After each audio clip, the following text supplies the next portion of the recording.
Hey everybody, this is Alyssia, Liz, and Aunt, and we are Servant Decoded, and we're working on putting out some great podcasts for you guys, discussing all things about Servant. And in the meantime, since the season finale is tomorrow, we thought we would discuss Aunt Josephine and what she might mean. So, hey guys, say hello. Hello. This is So you're our excited? I'm very excited for this Yeah, episode. so am I. Also, upset it'll be over for a little bit, but Yes, I we'll get know. to know some stuff, hopefully. thrilled and sad. Yeah, it's an And interesting feeling. Yeah. And I also keep thinking about what cliffhanger we might possibly be left with that'll drive us crazy for 8 to 12 months. right. Although I'm sure there will be many, many rewatches as we pick it Oh, apart. for sure.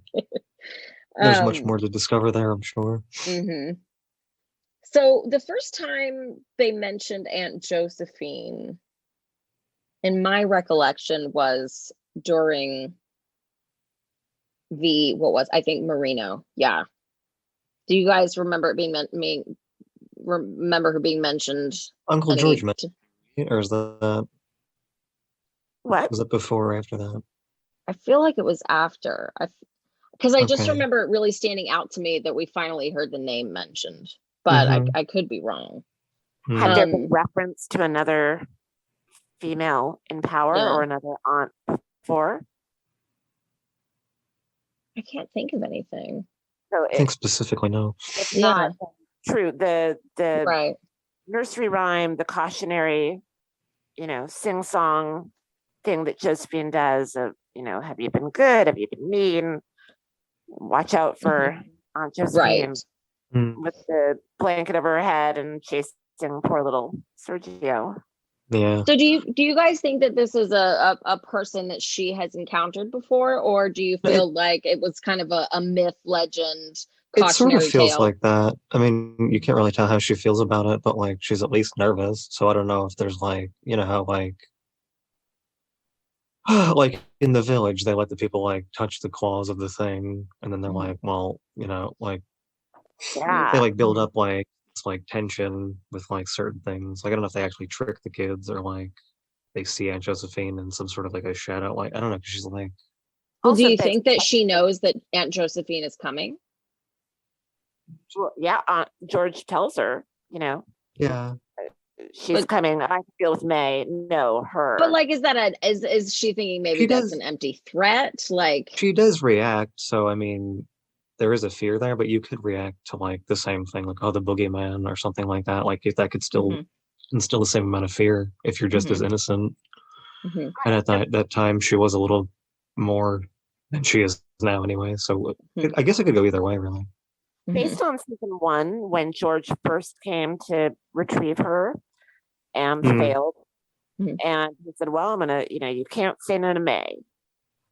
So I think Josephine or Leon knows that George is not a man of empty threats. True. I think there's a reason that we saw what we saw in season 1 that knows, okay, well, he's sending in the big guns. Josephine is coming. Yeah, but then it gives me pause because I don't get the sense that George is summoning Aunt Josephine purposefully, because I feel like if the cult is meant to be like this benevolent group, then why would he send this dark figure? Even if you're benevolent, you need to have control, like right. Even if it's true. Even if it's something that's like, you get to a point and it's like, well, all right, you went through this and it's okay, but don't again. Like it could be something like that, but I think there's more to it because somebody's coming back. Me too. Right. Or not. George left the attic in such a panic, with true fear of Lamb's powers. Right. Now that he's kind of really stepped over the line away from the path.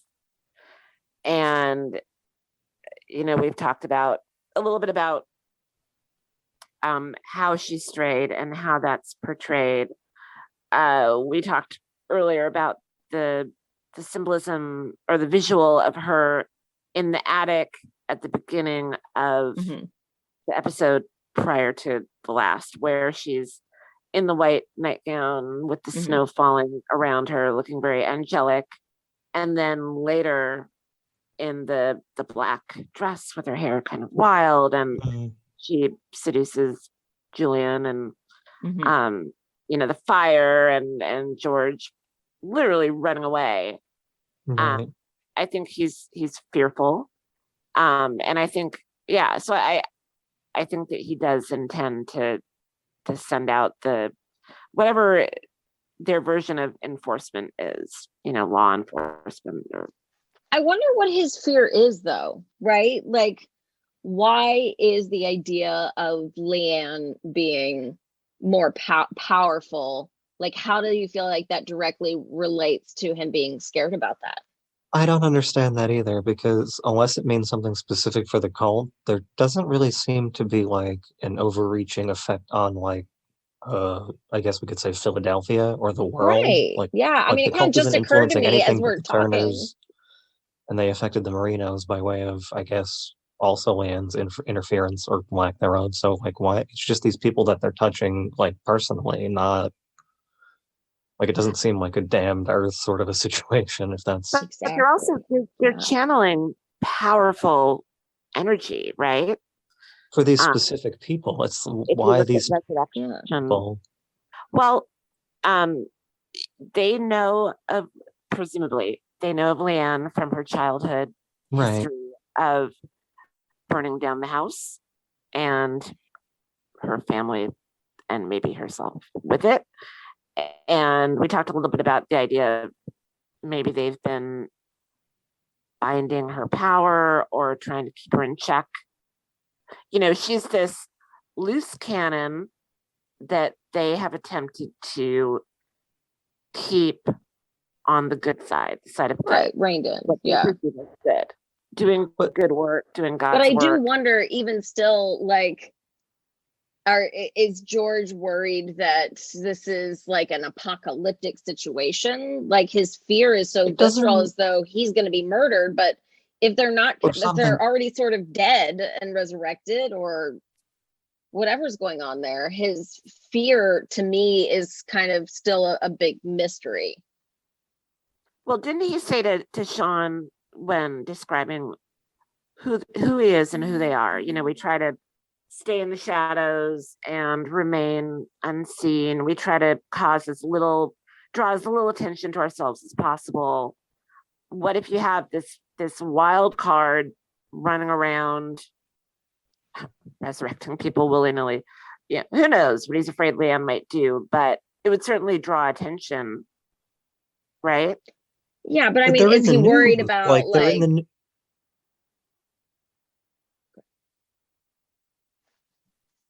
Go ahead. What are you saying? Oh, no, I mean, like, they're in the news, so it's not like they're not like a known thing, whether or not, like, I guess they act in the shadows, but I don't like anybody that encounters them that is like Roscoe, for example, like, he says they're good, whether that's a charm or not, he does seem to be better.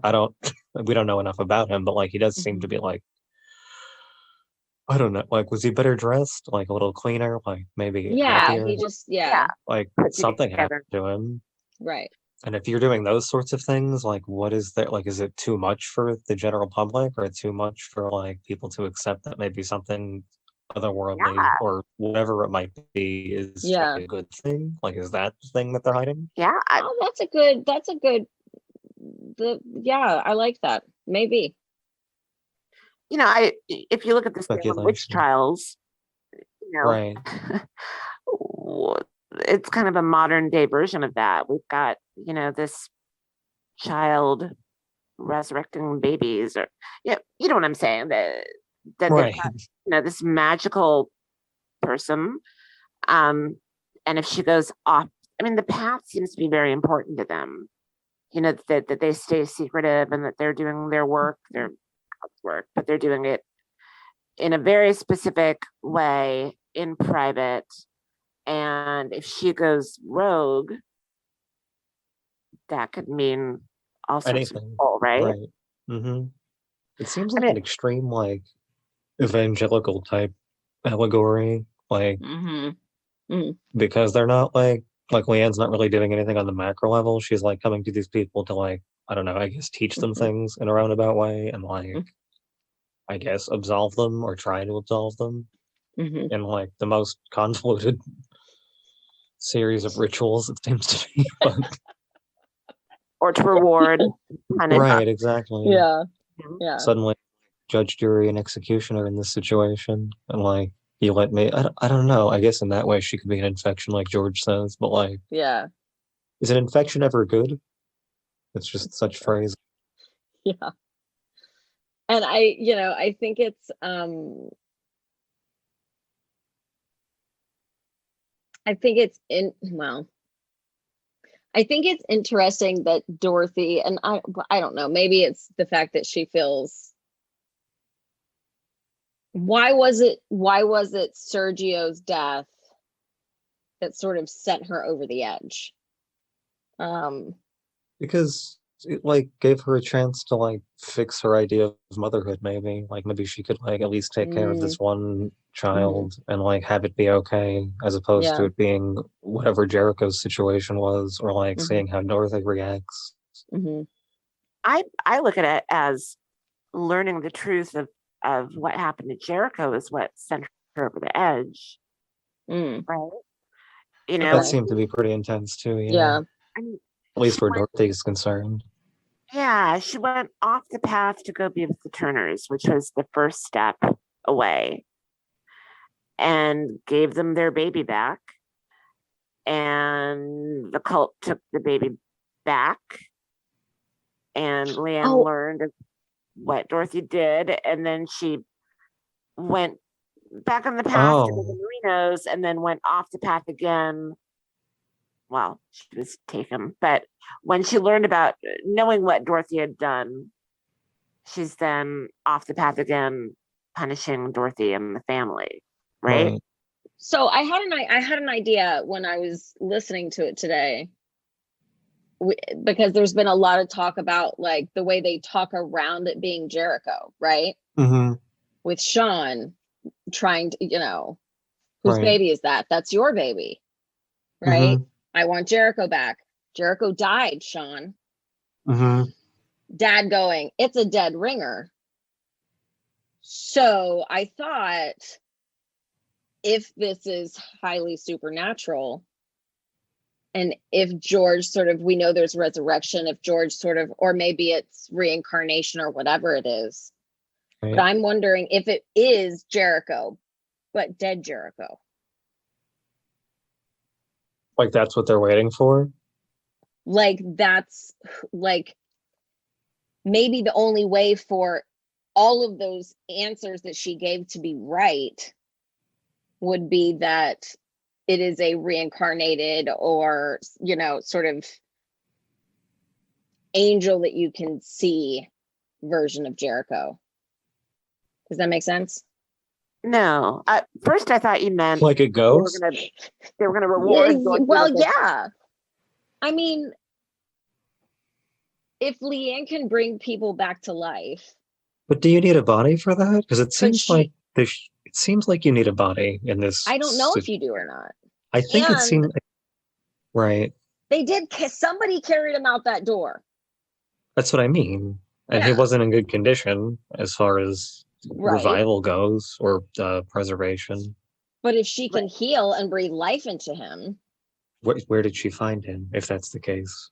Well, what if whoever carried him out the door is the one that delivered him to them in some capacity?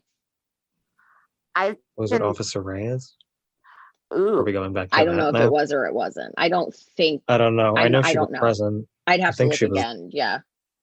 But there's been so much talk about, like, who's in that hazmat suit. And I thought, and I just thought of all those things. Who's, you know what I mean? Like, all the answers that she gives. You think it ties back that far, though? Like that? Like, well, I have a little side theory that's kind of way off, but it's a servant, so here we go. Everything's on the table. Right. Nothing's out of question.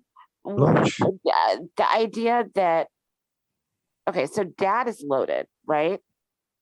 And dad has been involved to some degree with the whole baby ruse, right? He's at least in it. Yeah. I was just thinking, what if Dorothy has not been going to work? What if it's been like a fake studio, fake news stories? She's picked up by a driver most days. She's got the weird Betamax tapes. The recordings seem to be really important to her. Sean and Julian and dad are trying to hold her, and Natalie trying to hold her together by a thread. But yeah, just the idea of this, of her going to this. Well, remember the awards dinner, and it seemed like she wasn't really meant to be there.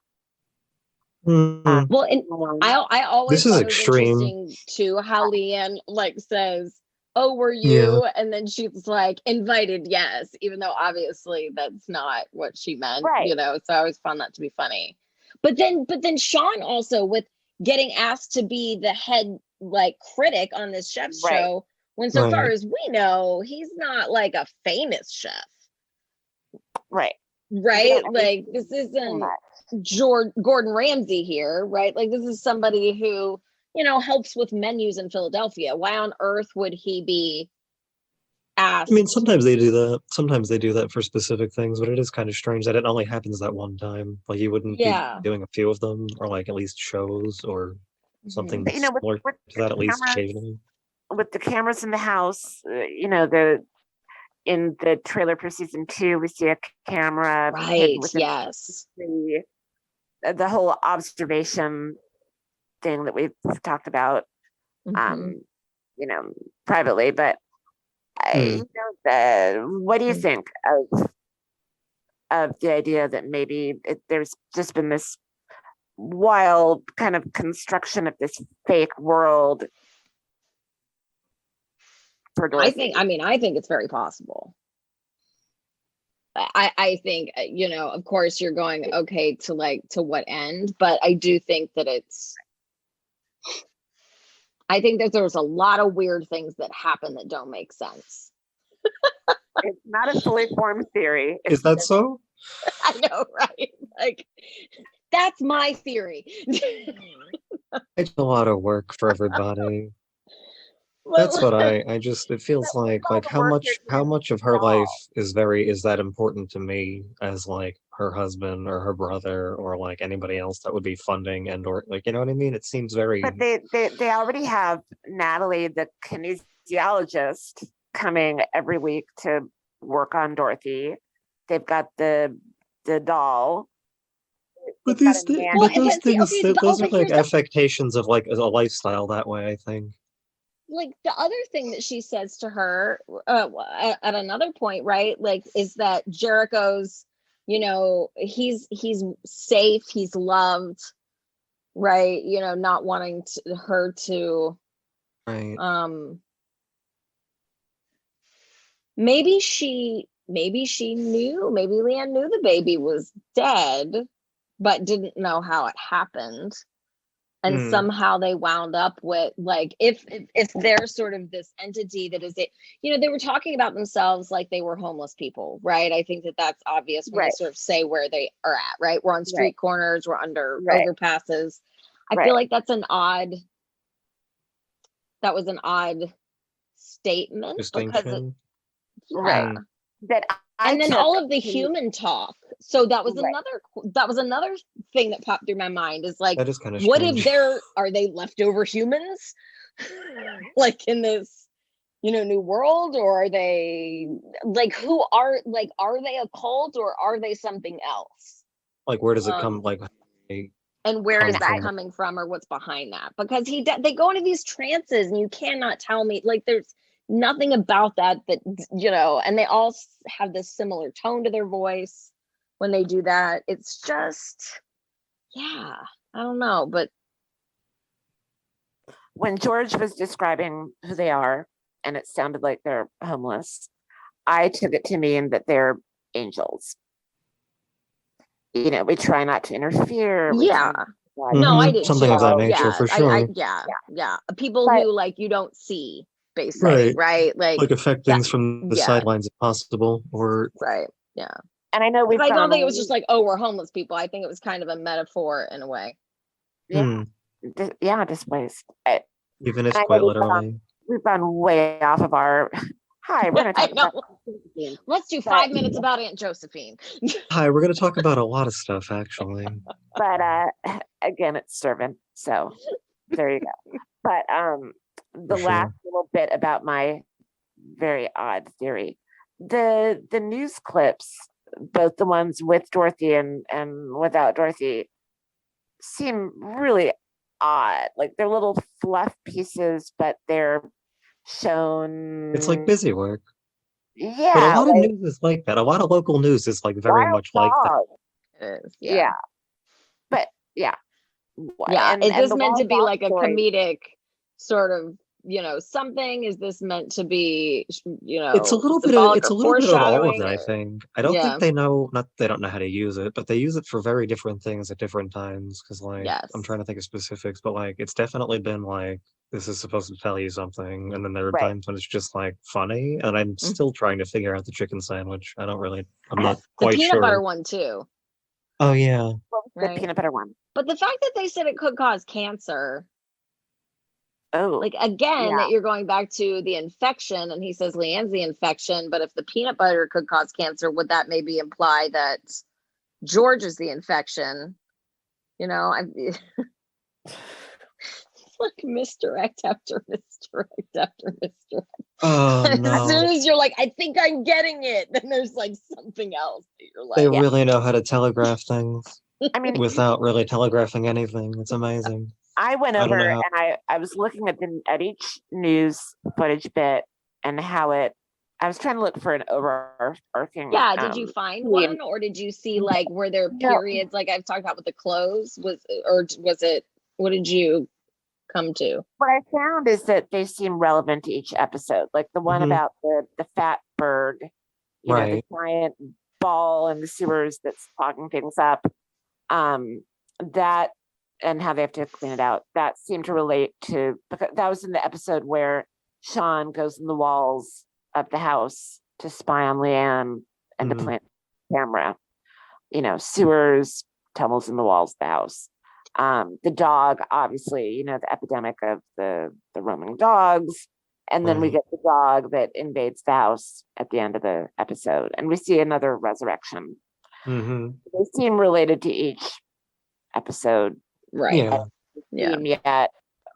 But again, my wild theory, the stories are so odd, and I could just see some lackey, writing up some fake news story for Dorothy to report on that day in the fake studio. To what end, I don't know. But Or is that even happening? I think there was another, like when I was rewatching this last few episodes this week too, it got me thinking about the time gap in the DVDs. Mm-hmm. Because and the mistakes. yeah, somebody said something, I wish I could remember it, but somebody said something that led me to believe that might have been tied in to that. I wish I could remember. That again, she had a career at one point, but the career we see her having now is fake. The dad is giving her a fake job to help her stay sane Maybe. while she's kind of in this fugue around Jericho's death. Yeah. Courtney with her impression of Dorothy, this is Dorothy, Channel 8 News, flip hair, purse lips. Dorothy Courtney is dad's girlfriend. He could have prompted her to do that. Again, I know it's out there. No, Maybe I mean, I don't think it's out of the realm of possibility at all that they're fake. I also maybe they're from the past. Maybe, when she leaves the house, where does she go? We don't really know. Okay. We know where she's If they- going. if they are from the past and they just come on when they're like necessary, beyond it being like a device for television, who's controlling that television? Right. It'll just Or like what, rather, maybe what is a better Right. And sometimes those, again, those like iHome things, there's two of them sitting right there. Somebody pointed out on Reddit that those, like that specific model is like not functional anymore. I don't know if that means anything. It might just be like, oh, well, but I mean, then we look at the baby monitor too. So I don't think that's like, I think that's a choice for a a reason. good observation. Yeah. Mm-hmm. Yeah. Betamax, that's not functional. This is an outdated baby monitor. Like, what universe are we in? You know what I mean? Like, these things don't make sense Betamax with if they're what like we into know. it, but yeah, exactly. Yeah. Dorothy would have a video baby monitor. For sure. She's so, crazy. like, yeah. And I think like a lot of these things that are like little things separately, one little thing here in this episode, one little thing there in the episode. But is it for the discomfort of it not being familiar, or is it like, I don't really even know what any of that would mean. Yeah, is it meant to set a mood and that's all, or is there meaning behind it that's relevant to the story? Right. Yeah. So far, I would say it's for the mood, right? But as you pointed out, and you can rewatch season 1, and little things suddenly make sense. Mm-hmm. I just don't see what the point of that would be, because if you're not really like paying attention to those things, you're not going to notice that those speakers are outdated or the baby monitor is weird, and like you're not going to like so does that serve a purpose beyond that, or is it just like you're like watching this show pretty hard? No, you bring up a very good point, because I've had some people just start watching it going, I'm really confused. And well, there's that too, because a lot of it's not like yeah. And then am I gonna let so then you try to explain it, but then as you try to explain it, you sort of, as we could can tell, you sort of get kind of just, you have to just kind of explain the whole thing. Exactly. And even then it's to like just give I'm also thinking about the fact that like, okay, so we ended the first season with Aunt May coming, and now we're ending the second season with Aunt Josephine. And there's sort of, I don't know if it's necessarily like an escalating harbinger of doom, or is it Aunt May have represented something that was good, and so does Aunt Josephine represent evil, or does she represent sort of getting what you want at a cost? And what is that cost? We have this obvious repeating motif of black and white, in all sorts of different situations. So I think those things are meant, like, we are supposed to be asking those questions, I feel like. I don't know that we're necessarily going to see anybody get anything though, because she just says like, you've been asking about Jericho. She's not like, oh, here's your baby, or like, I know it's, I mean, she'll expand on that, but like, it doesn't seem like we're giving things at the moment. Well, so 2 points. One, she comes dressed for a funeral, right? Right, exactly. All in black, and I think the veil is the most telling thing about her costume. Oh, for sure. You don't wear a veil covering your face unless you're the just wedding. Anywhere. Yeah. Right. And 2, that good point, Alyssia, that season 1 ended with Aunt May coming, and what happened, they took Jericho. So when Aunt Josephine comes, does she end up bringing him back? And you just said it comes at a cost. Does that mean someone is going to leave with Aunt Josephine? Would bringing Jericho back mean she literally brings him back and he's not alive? But then, oh God. That's dark, but that is dark. No, I could see that being dark, and that's dark. To what end, I don't know, as we always say, but to the truth, I think she's already kind of there, though. She had that moment in the room with the doll that, like, I think she had a realization in that time. And all of it. So I wonder, like, if we're looking forward, right? So let's say, and obviously all we can do is speculate at this point anyway, but let's go with the theory of, okay, Aunt Josephine is coming and she's seemingly going to bring the baby back to them, with them having a need to sacrifice something, or maybe they don't even know that they're accepting something that they don't want. So then does the next season go into exploring, now that they have him back, what happens? Are we going to see stuff get really bad for them for some reason, or like, who is like, will that be where it goes in terms of the consequences of getting Jericho back? And if that's not the direction it goes, then what other direction do you guys think it could or might take? So hard to say. I've been Go saying, on, Liz.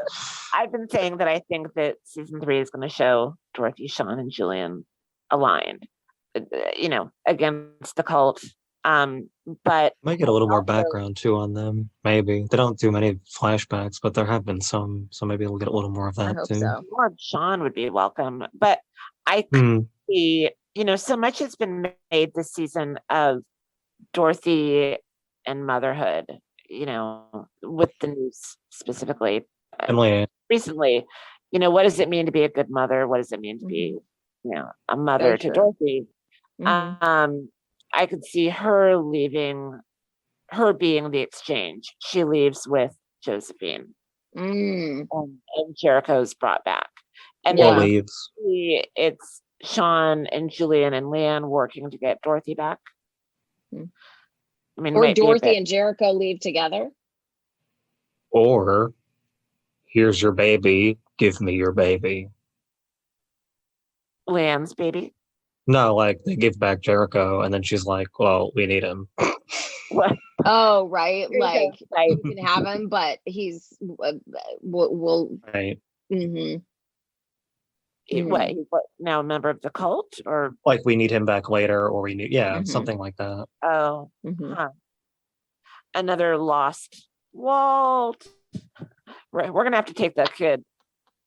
Walt. The dog. We're taking. I felt for the actor. I forget his name at the moment. I know it, but it's not coming to my head. Malcolm something. Yeah, I think I really feel like, and especially because Dorothy said, does getting the baby back mean that we're damned, or is that my thought? I was making something of a, of that. So I think that'll be, she said many, many times that she would do anything and give anything to have Jericho back. Right. And then Sean said the same thing.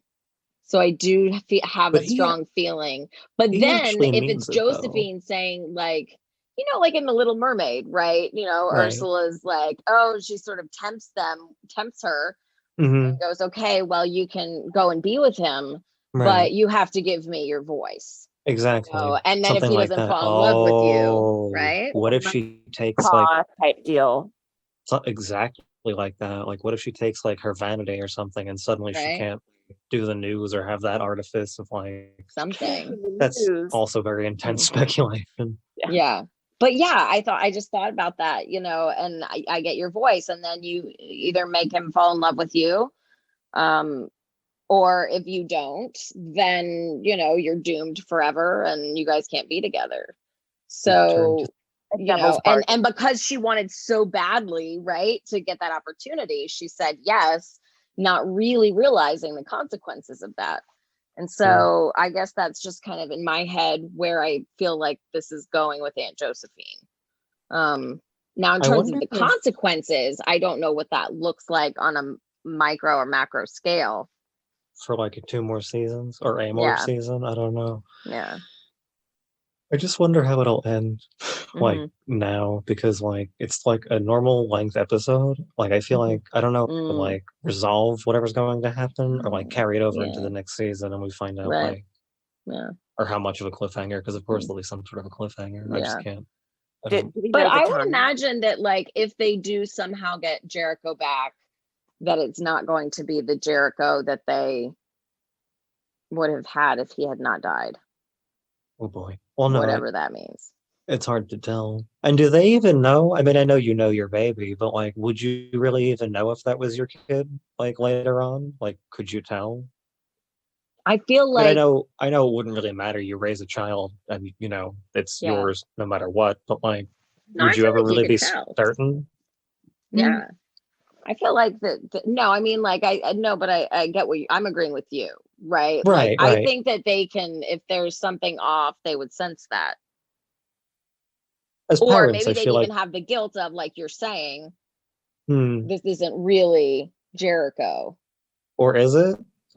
Like, how could you ever? Not that you could never Yeah. feel one way or the other, but like, I can't tell if either of them would care though, because Dorothy's so Right. wrapped like the artifice of family. Mm-hmm. John, I don't really know where he stands actually. Yeah. Do you guys think we'll see anyone else tomorrow? Like, do you think any of the other recurring characters will appear? Or Like do you get the Natalie. sense it'll be just, yeah, like Natalie or the dad I or think even there'll be George? some. Yeah, I feel like people will pop back up. Based I on don't the know. trailer for season 2, we see Leanne with a knife. It looks like we see a man's body being dragged That's across the right. floor. Yeah. There's also that naked man. No, dressed in a suit. No, you guys didn't see the. I don't know. Somebody said it was like Uncle George from behind, but I think it looks like a bigger man. There's like a. Hmm. I don't know if it was from. Not from the cult scene? No, I don't know if they showed any of that yet. Somebody posted it on Reddit the other day. Well, and we also see the black figure behind Leanne in the Right. Oh attic. my gosh. Yes. Looks like what I took it to mean was it's the mannequin come to life, or maybe it's Aunt Josephine in her real guise, shadow creature. That's kind of what I'm thinking. It looks as if there's Both of those kind of seem likely. I don't know why, but that mannequin, we're not done with that, I don't think. No, they keep looks like showing it. It looks like they're setting up season 2 finale to be like a horror movie. From the clips we have not seen yet that were in the trailer. Leanne with a knife. It's a lot of intense. Dorothy looking frightened, her and Sean running down the hall. The body, the shadow figure behind Leanne in the attic. Yeah, I agree. I think it's going to be. It's going to be another quite an episode. Yeah. I'm excited. I am so excited. I can't wait. Same. All right. Well, let's see here. That was a lot. Is there anything else? Is there anything else that you guys just enough? I mean, I thought that was good, right? Yeah, I agree. Sure. That was fine. I looked up the meaning. I looked up the meaning of Josephine, the biblical meaning of the name Josephine. And it means he shall grow, or she shall grow, relating to a story about birth, like a sapling, growing from a branch of a tree. But what do you think that could mean? I mean, that could mean a bunch of things. It could mean, the darkness starting small and like spreading and overtaking, or it could mean something more related to back. Jericho, or yeah, exactly. What do you think, Liz? Or someone. Yeah. Or a baby, or a baby on board. Or a baby, just a baby in general, right? Yeah, the little Mardi Gras cake baby, Leanne having sex with Julian. A lot of people. We didn't discuss that either. Is there a chance maybe she's pregnant? Yeah, what would that be the trade? Leanne gives up her baby for baby Jericho. She would have to get like fiercely pregnant very quickly. Or I don't know that it would have to be like, I mean, we don't need to see like a 1-to-1.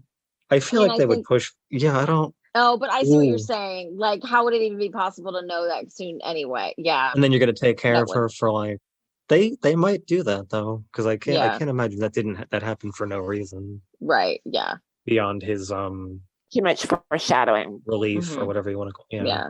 That whole scene, like his whole approach to that That was another thing that I just That thought was more so about bizarre. today. It was very bizarre because when you like watching the Merino and it leads into that.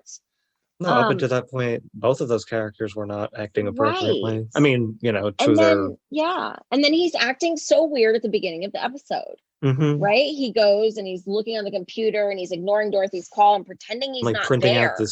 yeah. And then printing all that stuff out, and I'm going like, what's happening? And then he carries it to that door and is like, you can talk to me, and I know, as though like you can talk to me. Right. When And did we never it's established still, that on any level, really. Like, yeah. So it at still least brought not me with some back to hostility. like, is there a connection, a direct connection with Julian and Sergio? Is that really like, what does he think that? It just made me think about that again. And if that's the case, what's really going on? Exactly. And that side by side Exactly. If that is the picture. case, what the heck is going on here? I know, right? Unless it's just like a new way of like accentuating things, like maybe people don't usually like you know how like not I guess like motifs and metaphors and things like people use. Maybe it's just a new way of doing that and having like these parallel like images. Maybe. Sometimes like film does. Like it's like look at like it's like like it's trying to help him. Exactly. Yeah. Or like these I feel the same because it's like, oh, it's a brother or it's like a little family and they have, you know, I don't know. Maybe. What is the deal though then with the fist clench too? You know, because we see Uncle George do it at the top of the episode. And then we also see Mr. Marino do it when he walks in on Sergio and Leanne. Oh, and squeezes the cork. Threat of he does violence. this like so like at the beginning of the episode, you see George standing there, right? And you see him like doing this with his fist as he's having that conversation with them. And then you see it again. You see Mr. Marino doing it. And it's like it's purposefully in in both, you know what I like it. Yeah, like they make a meant point to like see it. frame it that way. Exactly. Right. And so to me, that's like another some sort of hint about an actual connection of some sort. There were just too many coincidences, in my opinion. Like when people were like, nothing happened to Marino. Yeah, I'm like, I think a lot happened to Marino, which is it just broke format a little bit. Yeah, we just don't. That's why it felt strange when people are like. So I still feel like there might be some sort of connection there, although, like you said, Ian, I don't know why or where we're heading if that's the case. But it did just seem awfully. No, you don't do that for no reason. Like you wouldn't frame something like that and tell them or instruct like have like stage direction to do that specifically for like for it to mirror the same feeling because people move differently. People have different like body language, so you don't just. That's weird. So to me, that's meant to kind of draw a parallel that it's possibly the same person, or at least somebody from like or someone with a same similar blood. experience. Yeah, like something. And then the crawl space, you know, compare it like he saw it in episode 2 and he seemed entranced by it, and then we find out this kid, you know, so it's just like, yeah, there's got to be a connection there. We don't know what it is. I feel like it. Not yet. Yeah. Well, and if it was just meant to like parallel the episode, like we were talking about with the newscasts, I just, like you said, I just think Marino kind of broke form a bit and really dug into that in a way that sort of makes me feel like that was more significant. Oh, for sure. Yeah. Well, and because they rarely ever show other people. I was going to say it broke form in that there was a lot more happening outside of the house. Right. Yeah. So, you know, the fist clenching, you know, typically represents anger, you know, holding in anger, threat of violence. We see Mr. Marino do it and George doing it, right? Sean did it as well. In a different, was that a different episode? I think Sean's done it before, yeah. And you know, then it follows with George with, you know, the knife and Marino with a gun. But George doesn't follow through. We talked about earlier we had talked about or theorized whether or not George really meant to kill Leanne or not, or whether it was something more of like a spell or something that the cult was having him do to bring Leanne back. Whereas Mr. Marino was taking out his family. I wonder if, we've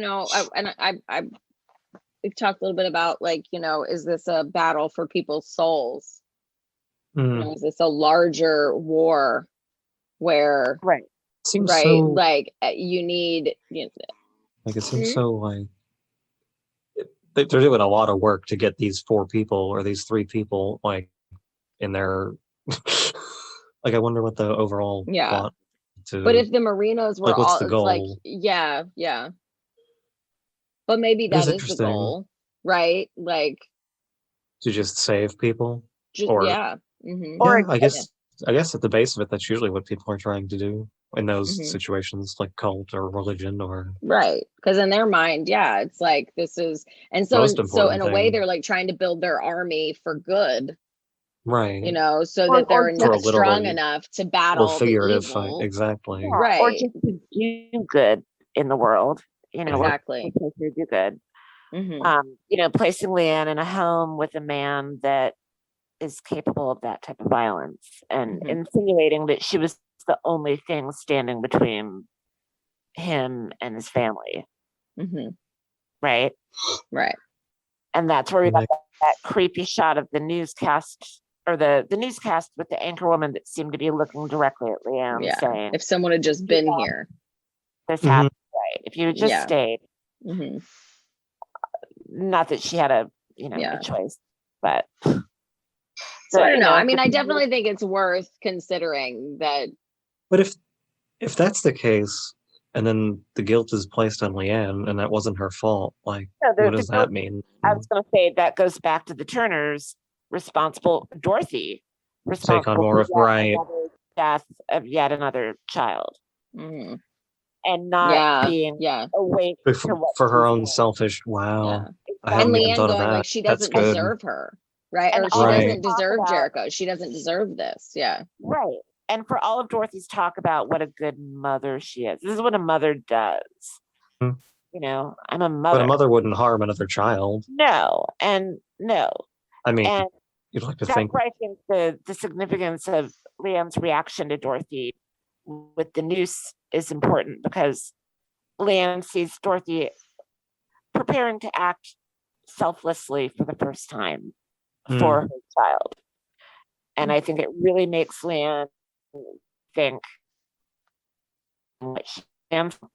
And I think in the finale, we'll see Leanne strongly on the side of the Turner family versus Aunt Josephine. Aligned with Dorothy as well as Mom and Julie. we get a lot of talk too. Like George even said in one of them, like you have to surrender. I don't remember if he said it to Sean or Dorothy, but he said you have to surrender. And I think we even talked about that a little bit in one of the other episodes that will be up. But we talked about like, are they, the fact that Sean goes to Leanne and Sean first, Julian. Anyway, they both eventually go to sort of Leanne and Uncle George and are then, kind of going on and confessing and kind of surrendering. Right. Dorothy's the only one that hasn't done that yet because she's not awake. Right. She doesn't acknowledge that she did anything wrong. But not awake all enough. of these, she has these moments of clarity to, on that. Right. But like references to time, we're running out of time and you have to surrender. And there's a lot of sort of talk that is like that. And then you look at Natalie, when did God come into this house? And Dorothy, don't you pray for me? Like, I don't need you to pray for me. I didn't do anything wrong. And these sort of direct then negations of faith. Like I'm above it, or I don't need that because whatever. So there's like no in between, so it's almost like it's very black and white. Yes. Well, and Alyssia, to your point that you've been making this entire time, the many, many, many crosses in the house, the inadvertent religious references. God has always been in that house, whether they've accepted him or not. They had nativity? What? They had nativity. Right. But that's you don't that's decor. That's decoration. No, it is, but isn't like I have one, whatever, but I don't like most people do a Christmas tree. I don't know that everybody has a nativity. No. Well, a lot of people, I think. But yeah. I mean, a lot of people do, but yeah. I guess you could excuse that. But the idea of when did God enter this house? When did you start, letting God in? God has always been there in all of these crosses, all around the house, going back to the what do you call it? Credits for season 1, the cross on the door of Jericho's room. I found that interesting that go into the idea of God and the devil playing with their souls, well, and the front door is black, right? And then you've got crosses on sconces, and then you look down and it's dark, and it's up and it's white, and so you have all like these constant multiple like reminders in different ways, like visually and like and the idea of free will. The Turners have to make a choice. Yeah. So there you go. Our quick little talk about Aunt Josephine. Just real quick, just if you have a spare 35 minutes, it all made sense. We'll give you this 2 minutes of information. Yes. So hopefully you'll check out some of our other podcasts as we get them up, and kind of dig deeper into all of this. So thank you guys for listening. Yes, thank you very much. We'll be here in the off season as well, I think. Definitely will. With another show, perhaps, if people have ideas or suggestions. Yeah, I think we're excited to flesh this out more, and then also take a look at another show or two. So if anybody has any shows that they'd like to dive into with us, leave it in the comments. And they can contact us at our email and Twitter addresses, which are Servant Decoded 4 at Outlook, and then the Twitter is at Decoded Servant. Yes. Servant Decoded 4, the number 4. Yes. Correct. Yes. And Twitter is Decoded Servant. Thank you. All right. All right. We'll talk to everybody soon. Bye. Take care. Mm-hmm.